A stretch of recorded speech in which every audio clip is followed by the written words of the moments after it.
அன்புள்ள கேட்கும் சேர்த்திருக்கிறோம்.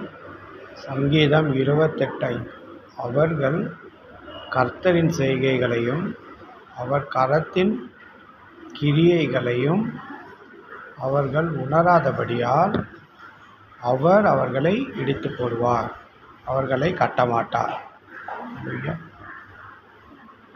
அவர்கள் கர்த்தருடைய செய்கைகளையும் கரத்தின் கிரியைகளையும் உணராதபடியால் அவர் அவர்களை இடித்து போடுவார், அவர்களை கட்டமாட்டார்.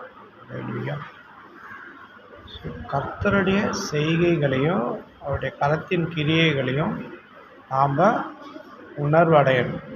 கர்த்தர் பெரிய காரியங்களை செய்வார், அவர் கரத்தினால் வல்லமையான காரியம், அவர் கரத்தினால் அதிசய அற்புதம் நடக்கும், அவர் கரத்தை நீட்டினால் நமக்கு ஆசீர்வாதம், அவர் கரத்தை நம்ம நீட்டும்போது மிகப்பெரிய அதிசயம் நடக்கும்னு விசுவாசம்.